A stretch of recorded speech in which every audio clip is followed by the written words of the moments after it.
Have you ever poured your heart into helping someone, only to feel drained and unappreciated? That quiet ache, the kind you rarely talk about, leaves you exhausted physically, emotionally, and spiritually. You start to wonder if you gave too much or loved too deeply. The truth is, helping the wrong people can damage you in ways that are hard to repair. We're told to be kind and giving, but without knowing where to draw the line, that kindness becomes self-destruction. You begin to think your worth is tied to how much you give, pouring endlessly from a cup that's never refilled. Human nature craves connection and the feeling of being needed. Helping others releases dopamine, a rush of goodness that can feel addictive. But when that good feeling turns into guilt, and your help is expected rather than appreciated, it becomes toxic.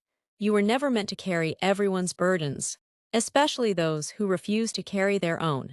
Some people see your compassion as a weakness, returning not to grow, but because they know you'll always be there to catch them.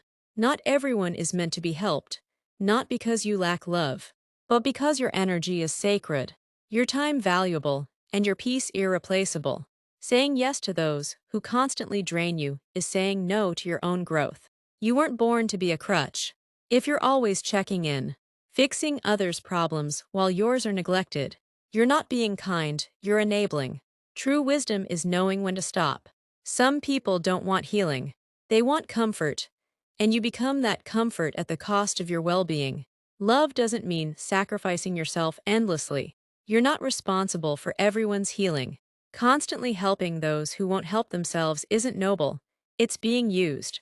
That tight feeling in your chest, the fear of saying no, the burnout, that's your soul crying out for boundaries.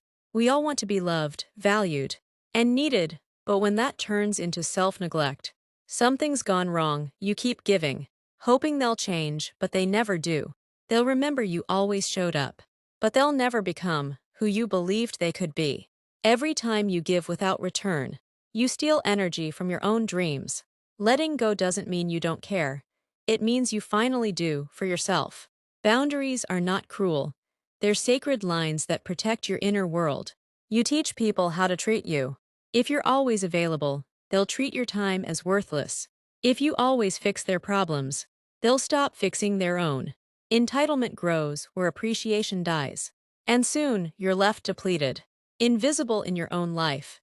When you finally set a boundary, it feels uncomfortable, but it's also freeing.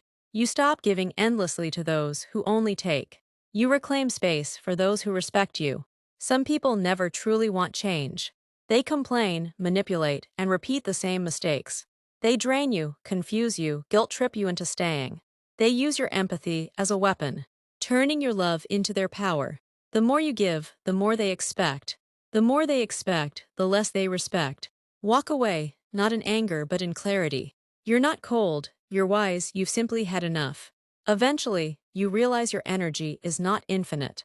Every thought, every effort has a cost. You wouldn't hand your money to just anyone, so why give away your spirit? Protecting your energy isn't selfish. It's how you survive. When you stop overgiving, you regain your power. And when people call you selfish for choosing yourself, remember, they were only comfortable when you were losing yourself for them. In the quiet of your boundaries, you meet your true self. You stop chasing love, begging for attention, and start standing in your worth. You weren't too much, you were just too rare. You exist, and in that existence, you are whole, and when you're whole, your energy becomes untouchable.